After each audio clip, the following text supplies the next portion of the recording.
As this bus moves forward, so do my dreams. Every mile bringing me closer to who I'm meant to be.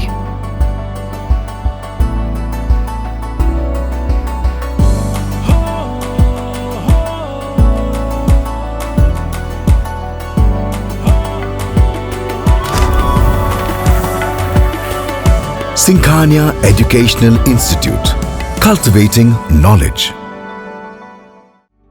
Refined oil और process जैसे unhealthy oils ने तो जैसे पूरे market पर कब्जा ही कर लिया है, मगर अब आप इसकी चिंता ना करें, क्योंकि आ गया है वंश कोल्हू का प्योर सरसों कच्ची घानी ऑयल। लकड़ी कोल्हू मेथड से तैयार, ये है नेचुरल और हेल्दी भी। वंश कोल्हू प्योर सरसों कच्ची घानी ऑयल के साथ। वंश कोल्हू, तेल सही मिलेगा यहीं।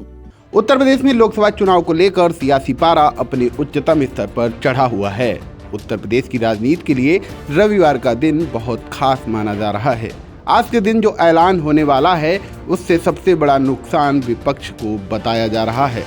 जहां एक तरफ इंडिया गठबंधन सत्ता में बैठी भाजपा को सत्ता से बेदखल करने के उद्देश्य से दिल्ली के रामलीला मैदान में लोकतंत्र बचाओ रैली के जरिए एकजुट होने का संदेश दे रही है। इस रैली में यूपी से सपा मुखिया अखिलेश यादव, आम आदमी पार्टी के सभी नेता और कांग्रेस सहित विपक्षी गठबंधन इंडिया के सभी कद्दावर नेता पहुंचे हैं।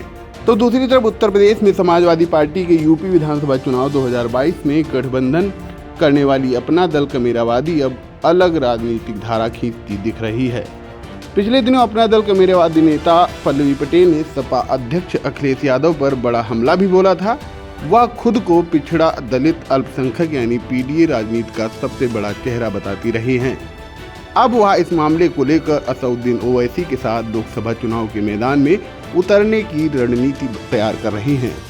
सूत्रों के हवाले से दावा किया जा रहा है कि पल्लवी पटेल और असदुद्दीन ओवैसी एक मंच पर खड़े नजर आएंगे, यानी कि दोनों दल नए गठबंधन का ऐलान कर सकते हैं।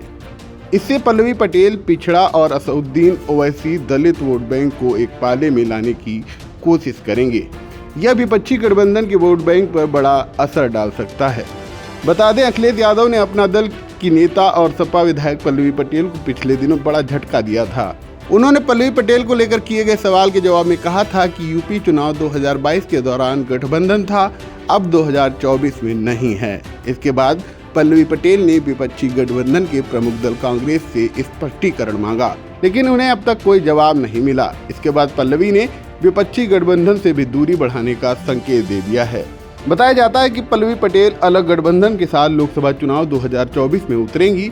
यूपी में वह इस मोर्चे की अगुवाई करेंगी। अपना दल कमेरावादी ने 5 दलों के साथ मिलकर भागीदारी संकल्प मोर्चा के नाम से गठबंधन की तैयारी कर ली है। उनका गठबंधन पहले और दूसरे चरण की लोकसभा सीटों पर खड़े उम्मीदवारों को पीडीए के दायरे में रखकर अपने समर्थन का ऐलान कर सकती है। भागीदारी संकल्प मोर्चा के तहत पल्लवी पटेल के फूलपुर लोकसभा सीट से चुनाव मैदान में उतरने की लगभग पूरी संभावना है।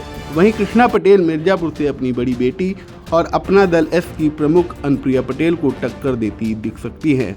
पल्लवी पटेल का दावा है कि यह गठबंधन वास्तविक तौर पर पिछड़ा दलित अल्पसंख्यक यानी पीडीए के अधिकारों को बचाने की लड़ाई लड़ेगी। दावे इस तरह के भी किए जा रहे हैं कि भागीदारी संकल्प मोर्चा वाराणसी सीट से ऐसे उम्मीदवार को उतारा जा सकता है जो पीडीए पॉलिटिक्स का प्रतिनिधित्व करता हो। ऐसी उम्मीद है कि गठबंधन की ओर से मुस्लिम कैंडिडेट उतारा जा सकता है। यह कैंडिडेट भाजपा और विपक्षी गठबंधन को कड़ी टक्कर देने वाला होगा। पल्लवी पटेल अन्य सीटों पर भी इसी प्रकार की रणनीति के साथ चुनावी मैदान में उतरने की तैयारी करती दिख रही हैं, जिसको लेकर यूपी की राजनीति लगातार गर्मा रही है।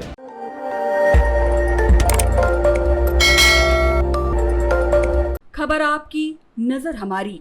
देखते रहिए आई इंडिया।